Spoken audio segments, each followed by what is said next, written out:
지난 주일에도 했지만 한 번 더 인사하겠습니다. 메리 크리스마스. 네. 오늘 예배실 예배 드리러 본당에 딱 올라왔는데 가장 눈에 띈 게 뭐였냐면 우리 여기 앞에 보이십니까? 헌금위원회에서 이렇게 머리띠를 예쁜 머리띠를 하셨습니다. 저 뒤에서도 확 눈에 띄었습니다. 성탄절도 맞이해서 또 이렇게 예쁘게 또 포인트로 장식해 주셨습니다. 오늘 여기에도 새롭게 오신 분들, 처음 뵙는 분도 계시고요. 우리 문목사님 사모님도 함께 또 참여해 주셨고, 네, 또 여러분들이 함께 하셨습니다. 감사드리고, 오늘 예배를 통해서, 또 오늘 예배 후에 교제를 통해서 많은 은혜와 기쁨이 있기를 바라겠습니다. 사람은 누구나, 구원자, 우리가 구원자라면 잘 쓰진 않지만, 구원자를 필요로 합니다. 언제 필요로 하냐면, 어려울 때. 내가 어렵고 힘들 때에는 누군가 날 도와줄 사람이 있었으면 좋겠다 라는 생각을 하게 됩니다. 어렵고 힘든 일, 혹은 내가 어떤 중병에 걸려 있고 죽을 병에 걸린다면 그 병을 치유해 줄 사람, 그 병을 고쳐줄 누군가를 원하고 갈구하고 찾게 되어 있습니다. 만약 지금까지 살아오면서 한 번도 그러한 어떤 갈구나 또 그런 사람을 필요로 한 적이 없다면, 그렇다면 그런 분은 감사하십시오. 왜냐하면 그만큼 큰 어려움이 없었다는 겁니다. 지금까지. 그러나 혹 그런 일이 있었다면 아마 다 알 겁니다.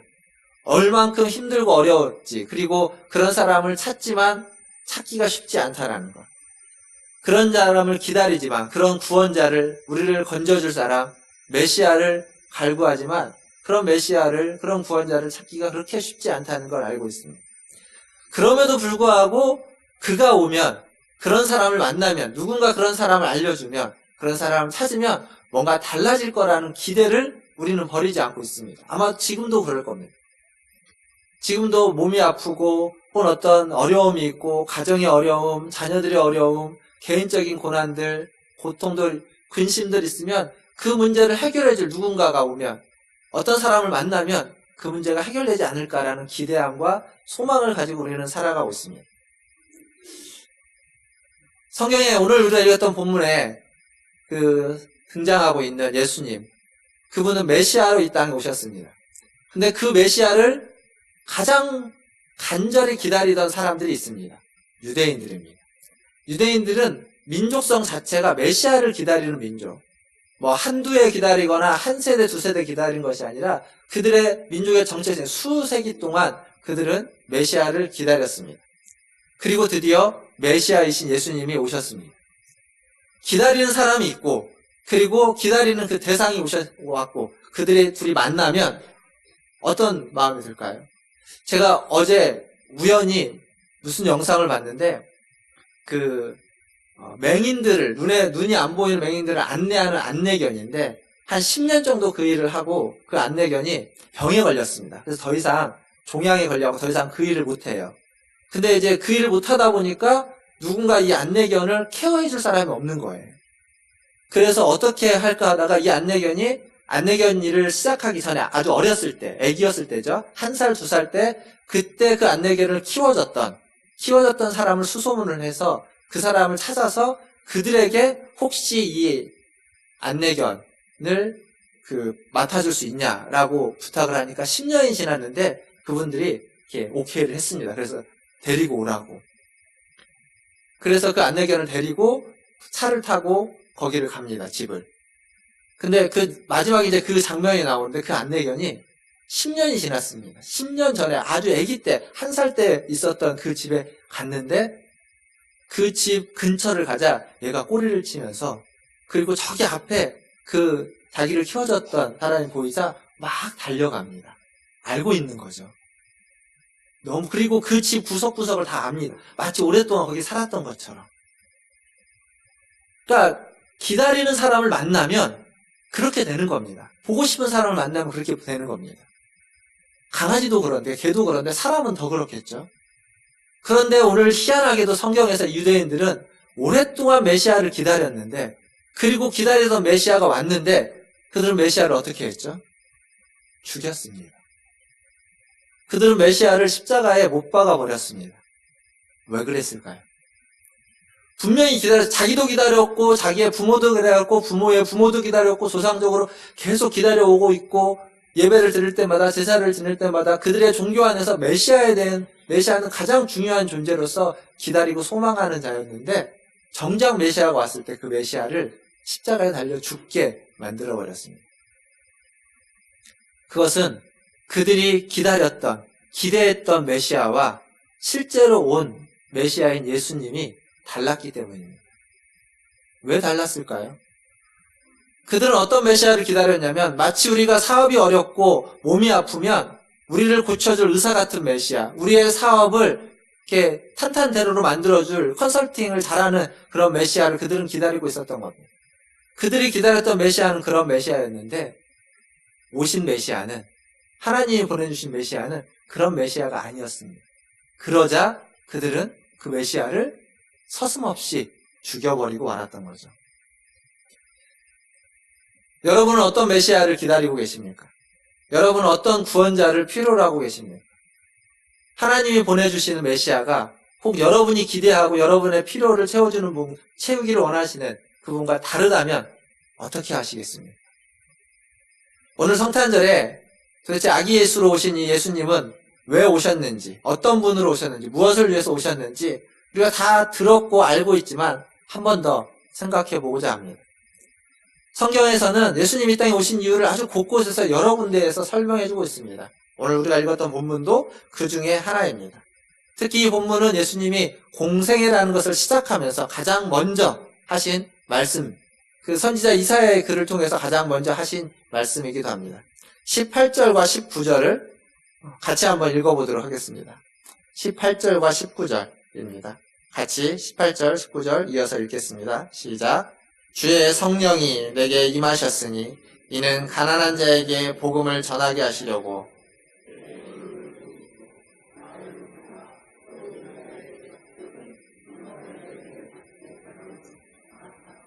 눌린 자를 자유롭게 하고 주의 은혜의 해를 전파하게 하려 하심이라 하였더라. 아멘. 예수님이 이 땅에 오신 이유를 뭐라고 오늘 본문은 이야기하냐면 이 땅에는 가난한 자, 포로된 자, 눈먼 자, 눌린 자들을 위해서라고 합니다. 그들에게 복음을 전하고 자유를 주고 눈을 뜨게 하고 자유롭게 하기 위해서, 그래서 하나님의 은혜가 펼쳐지는 원년을 만들기 위해서 주님이 이 땅에 오셨다라고 이야기하고 있습니다. 즉 다른 말로 바꾸면 이 말은 뭐냐면 예수님이 이 땅에 오신 이유는 하나님을 위해서가 아니라는 겁니다. 성탄은 하나님을 위해서 주어진 절기나 주어진 역사가 아닙니다. 예수님이 이 땅에 오신 이유는 하나님을 위해서가 아니라 사람을 위해서 왔다라는 얘기입니다. 그 사람들 중에도 여기 있는 것처럼 죄인이라고 이야기할 수 있는 자들, 가난하고 눈멀고 절고 그리고 눌려있는 자들, 그런 자들을 위해서 오신 겁니다. 사실 이 점에서 예수님이 이 땅에 오신 이유와 어떤 세상의 왕이라고 얘기할 수 있는, 또 세상의 종교들, 세상의 대의는 차이점이 있습니다. 세상에서 말하고 있는 대의는 큰 일을 위해서 작은 일을 희생해야 됩니다.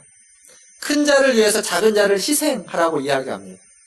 세상의 종교도 마찬가지입니다. 그 종교의 신을 위해서, 그 종교의 교주를 위해서 신도들이 희생하는 것을 전제로 하고 있습니다. 세상의 왕도 마찬가지죠. 왕이 나라를 이끌기 위해서, 나라를 위해서 백성들의 희생을 전제하고 있습니다. 그러나 복음은 아닙니다. 복음은 나라를 위해서, 하나님을 위해서 백성들을 희생하는 것이 아니라 백성들을 위해서 하나님을 희생하는 게 복음입니다. 사람을 위해서 하나님이 희생당하는 것이 복음입니다. 그것도 연약한 백성들, 가난하고 눈멀고 포로되고 눌린 자들, 어쩌면 이 사람들은 그 사람들 중에, 그 국민들 중에, 그 백성들 중에 가장 먼저 희생당하기를 요구받고 있는 사람들입니다. 어느 누구도 그들의 희생에 대해서 눈 하나 깜짝하지 않을 그런 사람들, 그런 사람들을 위해서 지금 하나님은 예수 그리스도를 보내셨다라고 이야기하는 겁니다. 이게 성탄의 이유입니다. 이게 예수님이 이 땅에 오신 이유라고 말할 수 있습니다. 그래서 우리가 믿는 기독교는, 우리가 믿고 신뢰하는 이 기독교는 사람을 수단으로 보지 않습니다. 사람을 목적으로 보게 되는 겁니다. 교회를 성장하기 위해서 성도들의 희생을 당연시 할 수 없습니다. 사람이 수단화되고 사람들의 무엇인가를 통해서 그 어떤 다른 대의와 다른 뜻과 다른 큰 일을 이루어가는 건 기독교의 원리와 원칙에 부합하지 않습니다. 기독교는 사람을 위해서 존재하는 종교입니다. 성도들을 위해서 일을 해야 되고 성도들이 가장 중요하고 성도들이 가장 소중한 종교, 그게 바로 기독교입니다. 교회를 위해서 성도들을 희생하는 것이 아니라 성도들을 위해서 교회가 희생되어야만 하고 성도들을 위해서 성도들을 하나님의 뜻대로 양육하고 또 성도들을 하나님의 뜻대로 세상에 보내기 위해서 교회는 자기가 가지고 있는 자원을 사용해야 되고 공동체는 그것을 효과적으로 지혜롭게 잘 사용해야만 합니다. 성도들을 지지하고 격려하고 성도들을 파송하는데 교회의 목적이 있다라는 겁니다. 이것을 우리가 기억해야만 합니다. 어떤 의미로 볼 때 우리 문화촌 제일교회는 이 일을 참 많이 감당했다라고도 볼 수 있습니다. 그러니까 이전에 비해서 비록 많은 수의 성도가 교회에 함께하지 못하고 성도 수가 많이 줄었죠. 그 말은 다른 말로 바꾸면 많은 성도들이 교회가 아닌 다른 곳으로 나아갔다는 얘기입니다. 우리 문화촌 제일교회를 거쳐간 성도들이 참 많습니다. 동네에 이렇게 다니다 보면 가게들 일하시는 분들하고 가끔 이야기하다 보면 예전에 저희 교회를 다녔던 분도 계시고 또 그들의 자녀들이 저희 교회를 다녔다는 이야기도 들어봤습니다. 그러니까 저희 교회를 거쳐서 가신 분들이 참 많습니다. 근데 그것을 우리는 교회를 떠났다라고만 생각을 합니다. 그러나 좀 생각을 바꾸시면 교회를 떠난 것이 아니라 우리 문화촌 제일교회를 거쳐서 우리 교회가 그들을 세상 가운데 파송했다라고 여길 수도 있습니다. 물론 이것이 우리의 그냥 자유일 수도 있으나 저는 그걸 좀 넘어서서 앞으로 우리가 해야만 하는 일입니다.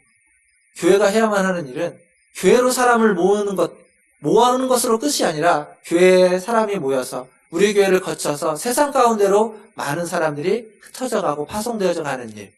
그게 교회가 해야만 하는 일이고 그것이 성탄을 통해서 주님이 이 땅에 오셔서 주의 백성들에게 요구하시고 원하시는 일이라는 사실을 기억하시기를 바라겠습니다. 다시 한번 18절 말씀을 보겠습니다. 이 18절 말씀이 이렇게 시작하죠. 주의 성령이 내게 임하셨으니. 성령이 예수님에게 임했습니다. 예수님은요, 태어나는 순간부터 성령의 충만함을 입었던 사람입니다. 태어날 때도 성령의 충만함을 입었고 그는 또 성령의 충만함을 입어서 어디로 갔냐면 광야로 가서 시험을 받았습니다. 시험을 당할 때도 성령의 충만함을 입었습니다. 시험을 다 지나고 난 다음에 오늘 이렇게 공생애를 시작할 때에도 다시 한번 성령이 그에게 임하고 있습니다. 성령이 충만해지면 어떤 일이 일어날까요? 성령의 기름 부음이 있는 곳에서는 어떤 일이 일어날까요? 우리가 생각하고 우리가 오늘 기도하게 되고 또 치유가 있고 능력이 나타나고 방언이 있고 어떤 신의 은사가 있고 어떤 하늘을 보고 하늘을 경험하는 놀라운 은사들이 있는 일들을 기대합니다. 물론 성령의 충만함 가운데 그러한 일들이 있을 것입니다. 그러나 그런 것들이 성령 충만의 핵심은 아닙니다. 그건 다 성령 충만의 부수적인 결과들이고 그걸 위해서 핵심을 위해서 필요했을 때 나타나는 일들입니다. 성령 충만의 핵심적인 건 뭘까요? 오늘 말씀을 보면 성령이 예수님에게 임하였는데 내게 임하셨으니 그리고 뒤에 이는이라고 되어 있습니다. 이는. 이게 뭐냐면 성령이 임한 이유입니다. 그 뒤가. 성령이 임했는데 그 이유는 가난한 자에게 복음을 전하게 하시려고 내게 기름을 부으셨다는 거죠. 나를 보내어서 포로된 자에게 자유를 주려고 눈먼 자를 보게 하기 위해서 눌린 자를 자유롭게 하기 위해서 성령이 내게 임했다라고 말하고 있습니다. 지금 주님이 하신 말씀입니다. 그러니까 성령 충만의 목적, 성령 충만의 이유는 어떤 방언과 신령한들과 기적과 치유가 아니라 여기 있는 것처럼 가난한 자에게는 복음을, 포로된 자에게는 자유를, 눈먼 자에게는 다시 보게 함을, 그리고 눌린 자에게는 자유롭게 함을 주기 위한 겁니다. 성령 충만해서 설교 한 번 해서 수천 명을 회개시키는 일이 성령 충만의 목적이 아니라 이렇게 연약한 자들을 치유하고 회복하고 그들에게 자유를 주는 것이 그 목적이라는 겁니다. 성경에 보면 고린도전서 13장이 있죠. 고린도전서 13장을 무슨 장이라고 부르죠? 사랑장이라고 부릅니다. 사랑에 대해서 3절부터 시작을 하는데 그 사랑에 대한 얘기, 사랑은 오래 참고 이 얘기가 시작하기 전에 13장 1절과 2절을 보면 이렇게 얘기되고 있습니다. 한번 같이 읽어볼까요? 화면에 있는데 13장 1절과 2절 같이 읽겠습니다. 시작.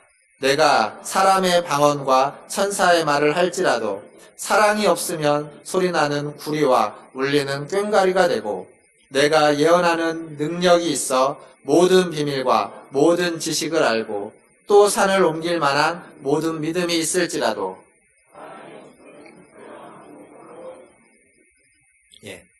방언을 하고 천사의 말을 해도 예언하는 능력이 있고 산을 옮길 만한 믿음이 있어도 뭐가 없으면 아무것도 아니라고요? 사랑이 없으면 아무것도 아니라는 겁니다. 성령 충만함도 이와 같습니다. 성령이 충만해서 방언을 하고 예언도 하고 치유도 베풀고 능력을 나타내지만 사랑이 없으면, 사람을 향한 마음이 없으면, 가난하고 연약하고 그 아픈 자들을 향한 사랑의 마음이 없으면 아무것도 아니라는 겁니다. 그건 성령 충만의 목적이 아니라는 얘기입니다. 그래서 성령 충만하기를 원하십니까? 그렇다면 우리가 기대해야 되는 것은 다른 것이 아니라 여기 있는 가난한 자, 포로된 자, 눈먼 자, 눌려있는 자, 고통당하고 있고 아픔당하고 있는 자들을 마음에 품는 겁니다. 그들을 향한, 그들을 보면서 아파하고 있는 하나님의 마음을 우리도 갖자야만 갖는 것, 이게 성령 충만함의 목적입니다. 한 가지 더 이야기할 수 있는 건 그렇게 하나님의 마음을 아는 것뿐만 아니라 그런 사람들의 마음을 헤아리는 것도 성령 충만함의 목적이라고 말할 수 있습니다. 예수님이 어떤 분이시죠? 성경은 예수님이 우리의 모든 연약함을, 우리의 모든 시험을 당하고 그 연약함을 다 체휼하신 분. 이제 개역 개정판에는 체휼이라는 말이 동정이라는 말로 바뀌었는데 그것을 다 같이 경험하신 분이라고 히브리서는 이야기하고 있습니다. 즉 우리와 똑같이 시험을 받았고 똑같이 시험을 받아서 우리가 얼마나 연약한 존재인지를 아시는 분이라고 이야기하고 있습니다. 예수님이 원래 하나님의 본체십니다. 하나님과 같은 분, 하늘에 계신 분인데 그분은 이 땅에 오셨고 이 땅에 오셨을 뿐만 아니라 이 땅에서 가장 낮은 자들의 마음을 알 수 있도록, 헤아릴 수 있도록 그들의 모든 것들을 경험하신 분입니다. 그러니까 낮아지는 겁니다. 성령 충만함은 그렇게 낮아지는 대로 이끌어가는 겁니다. 그래서 성령님이 우리 안에 들어오시면 우리는 그 누구보다도 아픔을 아는 자가 되어야 됩니다. 누구의 아픔? 사람들을 보면서, 가난한 자들을 보면서, 포로된 자들을 보면서, 눈먼 자들, 눌린 자들, 고통당하는 자들을 보면서 안타까워하시는 하나님의 아픔을 아는 자. 그리고 동시에 그 사람들의 그 마음을 헤아리는 자. 그들이 얼마나 아프고, 그들이 얼마나 힘들고, 그들이 얼마나 고통스러울지를 아는 자. 그게 성령 충만한 자의 모습입니다. 그게 우리 예수님이 가졌던 모습입니다. 사랑하는 성도 여러분, 하나님의 마음을 아시기를 주님의 이름으로 축원드립니다. 그리고 한 걸음 더 나아가서 사람의 마음도 헤아려 알 수 있기를 주님의 이름으로 축원드립니다. 하나님의 마음과 사람의 마음을 아는 자가 성령 충만한 자고 그가 바로 육신을 입고 이 땅에 오신 예수님의 모습이라는 사실입니다. 말씀을 좀 간단히 좀 마무리를 빨리 하려고 합니다. 오늘 성탄절 칸타타가 있고 그래서 또 우리 주일학교 학생들도 있으니까 길게 하는 것보다 짧은 것이 좋을 것 같아서 좀 짧게 마무리를 하려고 합니다. 성탄은 주님의 오심을 기뻐하는 날입니다. 그리고 우리를 위해서, 죄인인 우리를 위해서 주님이 이 땅에 오셨던 그것을 증명하고 그것을 기억하고 기념하면서 축하하는 날입니다. 그러나 동시에 성탄은 오늘 제가 설교 제목으로 잡은 것처럼 아픔을 공유하는, 아픔을 아는 날이 돼야만 합니다. 주님이 이 땅에 오신 이유가 뭐라고 말씀드렸냐면 하나님의 아들인 그분이 이 땅에 오신 이유는 하나님의 마음, 그 아픈 마음을 헤아려 아는 것이고 또 하나는 사람의 마음을 헤아려 아는 것이다 라고 말씀을 드렸습니다. 인간의 절망과 두려움을 아는 거죠. 인간의 절망과 두려움을 알아서 그 죄악에 빠진 그 연약한 인간을 끌어안아주는 주님, 끌어안기 위해서 오신 겁니다. 그리고 그들을 향한 주님의 사랑을 알기에, 주님의 마음을, 하나님의 마음을 알기에, 하나님의 안타까워하는 마음을 알기에 더욱더 그들을 사랑할 수밖에 없는 주님. 그게 바로 성탄에 오신 예수님입니다. 아픔이라는 것은 고통이라는 것은 사실 우리를 굉장히 강팍하게 만듭니다. 몸이 아파 보십시오. 몸이 아프면 별것 아닌 일에도 짜증이 납니다. 힘듭니다. 몸만 아프면 그럴까요? 마음이 아파도 마찬가지입니다. 몸이 아프든 마음이 아프든 아픔과 고통은 우리에게 짜증을 주고 또 그 고통은 다른 사람을 원망하게 만듭니다. 불평하게 만들고 그리고 다른 사람들을 해코지하게도 만듭니다. 그러나 우리 주님은 그 고통을 아는 우리 주님은 그 고통을 사랑으로 승화시켰습니다. 그 고통을 사랑으로 극복했다라는 거죠. 저희 이야기를 간단히 하면서 말씀을 마무리했는데 제 아내가 저기 뒤에 지민이가 있는데 지민이를 낳기 전에 유산을 했습니다. 전에도 한번 말씀드린 적이 있지만 한 20주 정도 됐을 때 아이를 사산아를 낳았습니다. 그래서 사산아를 낳고 유산을 하고 병원에 있을 때 그때 이제 교회 집사님들이 병원을 신방을 와주시면 찾아오시는데 분명히 그 집사님의 애가 셋이 있습니다.